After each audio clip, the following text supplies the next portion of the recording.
Have you ever felt distant from God? Maybe you're upset about a situation in your life, or you just stopped spending quality time with Him. Whatever it is, we're going to look at David's example of how he restored his fellowship with God. Let's dive in.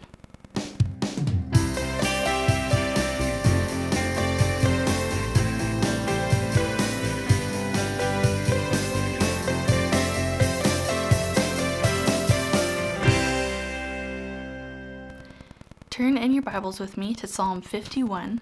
We're going to read verses 10 through 13. Create in me a clean heart, O God. Renew a loyal spirit within me. Do not banish me from your presence, and do not take your Holy Spirit from me. Restore to me the joy of your salvation, and make me willing to obey you. Then I will teach your ways to rebels, and they will return to you.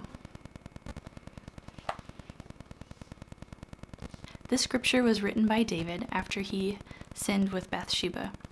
He was confronted about it and knew that his fellowship with God had to be restored.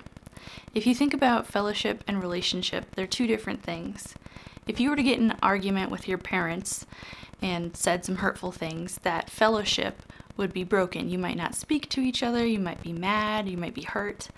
But no matter what, that relationship, you are still their child and they are still your parent. The same is true for us and God. And when I found that out back when I was in college, it blew my mind. It really made me feel comforted to know that nothing can snatch me out of God's hand, even my own sin. So today we're going to look at how David restored that fellowship with God. First, David confesses his sin. He knows that that is what's keeping him distant from God. He asks God to create a new heart, a clean heart, and to restore a loyal spirit to him. To me, that's just so cool that that's the first thing in restoration, is to confess what's between you. Going back to if you were fighting with your parents, you might ask for their forgiveness or tell them like you didn't really mean those things, you were upset.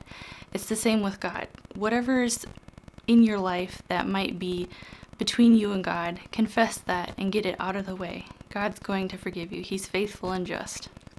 Second, David asks God to fill him with joy, the joy of salvation. Now, that's like the most joyful thing that should be in a person's life, is that joy when we first experience salvation. I think that's so cool that David asks for that specific kind of joy. He doesn't ask God to make him happy but with circumstances or to give him things. He just asks for the joy of salvation. To me, that's really cool, and I just love that about this psalm. And thirdly, David proclaims that he's going to tell others about God's ways. He says, I will teach your ways to rebels. I just think that's so, it's just the Great Commission at its core. When we're in fellowship with God, we can do service for Him. If you want to learn more about how we can serve God by abiding in Him, make sure you check out Russell's Bible Byte he did a few days ago. It's awesome. Because apart from God, we can't do anything. So David restores his fellowship with God, and he's going to go tell rebels about God's ways. So if you're feeling distant from God, make sure you confess your sin. Even ask God if there's anything that's between you and Him. He'll bring it to your mind. Ask for that joy that you had at salvation. That's going to immensely make you feel closer to God. And then proclaim God's ways to others. Share your testimony. Maybe share with a friend what you're going through and how God is getting you through it.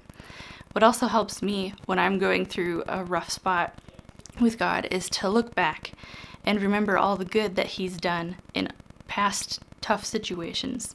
And that brings me joy, that joy of salvation, that God saved me through all of those things that now don't look so major as to what I'm currently going through. But He brought me through it, and He's going to do it again.